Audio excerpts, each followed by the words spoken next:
Of course, yes. Pleasure is mine as well. Everyone hit the like button as you come on. That helps boost the show. And Andrei actually has a background as a naval officer, which is perfect for understanding what has happened in the last 24 hours, Andrei.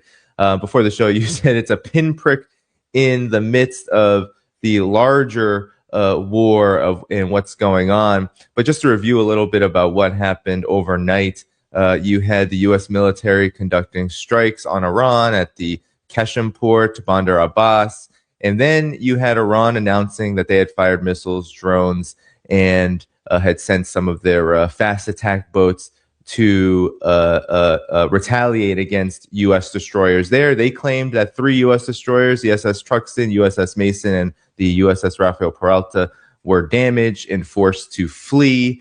I can show some potential evidence of that from satellite radar. The U.S. has denied this, and Trump said that everything is fine. Nothing has happened to these destroyers. Satellite imagery seems to say that there are a few vessels on fire in the Strait of Hormuz right now, and ongoing as we speak, there are ongoing clashes with Iran saying that any commercial vessels that gets within kilometers of these warships might face some friendly fire. So, Andrei, help us understand what happened, what is happening right now, and why is it that despite Project Freedom being offline, the United States took these measures and Iran retaliated? What exactly is going on here?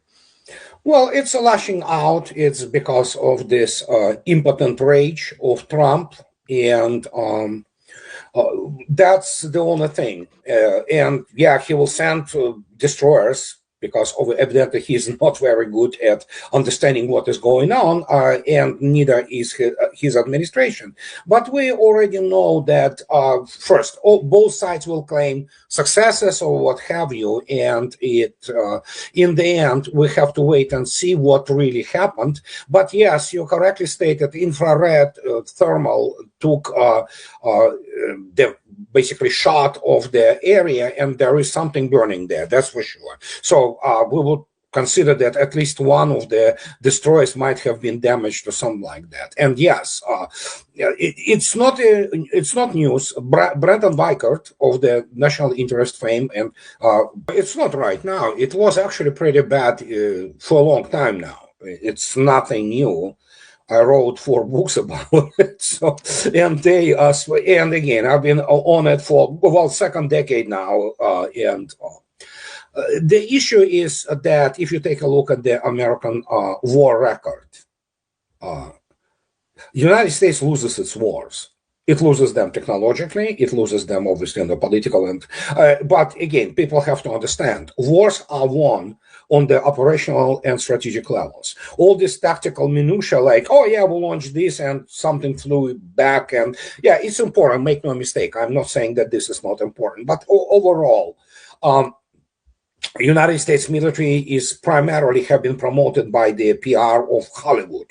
And this Al Bundy moment, for those 4 touchdowns while playing for the school, Polk High, in the high school football game, then when they beat basically the crap out of the Saddam's army, that just retarded, underfunded, under-equipped, and semi-literate. Well, oh my God, it's such a weak victory in the ideal conditions. But after that, well, we cannot forget, of course, a mighty victory over Grenada. That was the wow. And so you have people there who are incompetent on a political and military level. And so professionals on the middle operational level, like, those some rear admirals and people who command squadrons, and obviously the commanding officers of the ships like destroyers or nuclear-powered carrier, they understand the game. They know they cannot go out and say we are obsolete force because we cannot participate in the missile exchange. We're gonna get hit, and our multi-billion-dollar assets may even sink. So